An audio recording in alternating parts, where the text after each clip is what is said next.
daawadayaal ku soo dhawaada Coop Media. Warbixinteenan caawana waxaan idinka soo diyaariyay dagaaladii ka socday gobolka Tigray ee dalka Itoobiya.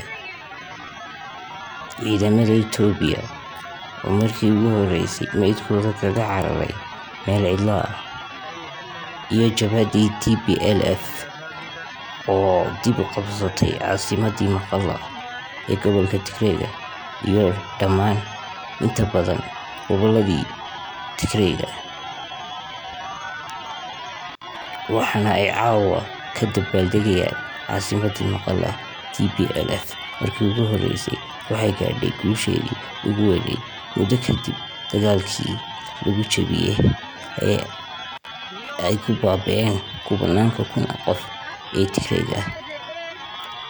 Hase ahaatee kama harin dagaalkaas iyo halgankoodii, waxayna u keentay guul inay maanta ka gaadhaan oo qabsadaan gobolka Tigray, fiirsadaana ciidamadii federaalka Itoobiya oo kala yaacay, iyo Abiy Ahmed oo la sheegayo inuu hadda ka warwarayo in caasimada Addis Ababa loogu yimaado ay ugu yimaadaan ciidamada Tigray.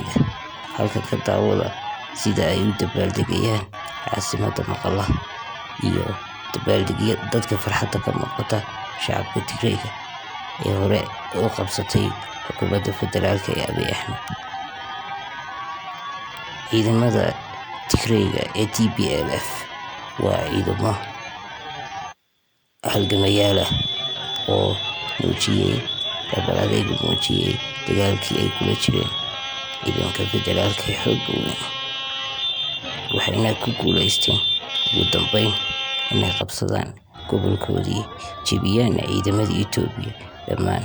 Waxayna qabteen kumanaan kun oo maxaabiis oo ciidanka federaalka ka tirsan oo ay ku soo bandhigeen warbaahinta caalamka oo dhan iyo toodaba. Waxayna ku guuleysteen inay kaga adkaadaan warbaahinta dibadda iyo ta caalamkaba. Halkan ka daawada.